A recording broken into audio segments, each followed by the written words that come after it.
Doctor Sarvepalli Radhakrishnan उनकी दी हुई कुछ शिक्षा के अंश। एक अच्छी शिक्षा को न केवल मन बल्कि हृदय और आत्मा के विकास पर केंद्रित होना चाहिए। विज्ञान और प्रौद्योगिकी इस बात से संबंधित है कि हम प्राकृतिक दुनिया के साथ कैसा संवाद करते हैं। शिक्षा हमें अपनी क्षमता का एहसास कराती है, जिसके माध्यम से एक व्यक्ति को एक सरल जीवन शैली और उच्च आदर्शों के साथ खुद को प्रेरित करने में सक्षम होना चाहिए। शिक्षा एक आत्मविजय की प्रक्रिया है, जिसके लिए आत्मनियंत्रण, जागरूकता, अंतर्दृष्टि और बुद्धि की आवश्यकता होती है।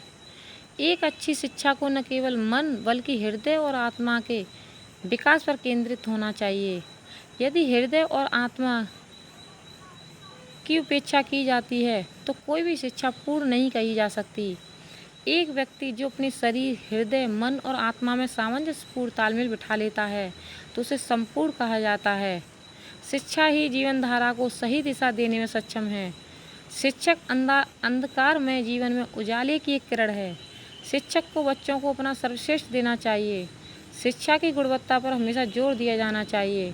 इसके लिए अन्य सभी कारकों को दूसरे स्थान पर रखा जाना चाहिए। यदि इसमें किसी प्रकार का समझौता किया जाता है तो परिणाम भयानक हो सकता है। शिक्षा के मानक को कम करने का अर्थ है इसकी गुणवत्ता को नष्ट करना।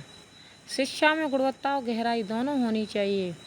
यदि हम विद्यार्थियों के सक्रिय मस्तिष्क को शिक्षा से जोड़ने में असमर्थ हैं तो शैक्षिक प्रक्रिया सुस्त और नीरस हो जाती है। अनिच्छा से सीखना अंततः मृत ज्ञान में बदल जाता है, जो अज्ञानता से भी बेहतर है। सीखना एक मानसिक गतिविधि है। शिक्षा बस रटकर जानकारी याद करना भर नहीं है।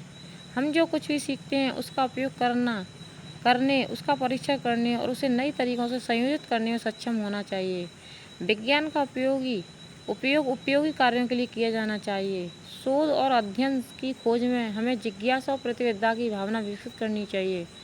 शिक्षा हमें अपनी क्षमता का एहसास कराती है, जिसके माध्यम से एक व्यक्ति को एक सरल जीवन शैली और उच्च आदर्शों के साथ खुद को प्रेरित करने में सक्षम होना चाहिए। शुद्ध तर्क का पूर्ण उपयोग हमें भौतिक से आध्यात्मिक ज्ञान की ओर ले जाता है। प्राकृतिक, सामाजिक और आध्यात्मिक तीन अलग अलग प्रकार के अस्तित्व हैं। ये एक दूसरे से जुड़े हुए हैं। विज्ञान और प्रौद्योगिकी इस बात से संबंधित है कि हम प्राकृतिक दुनिया के साथ कैसे संवाद करते हैं। सामाजिक विज्ञान अध्ययन करता है कि हम समाज और उसके दर्शन में कैसे फिट होते हैं। साहित्य और कला इस बात पर केंद्रित है कि हम नैतिकता या आध्यात्मिक क्षेत्र से कैसे जुड़े हैं। यह कला हमें एक आदर्श शिक्षक ही सिखा सकता है। Happy teachers day.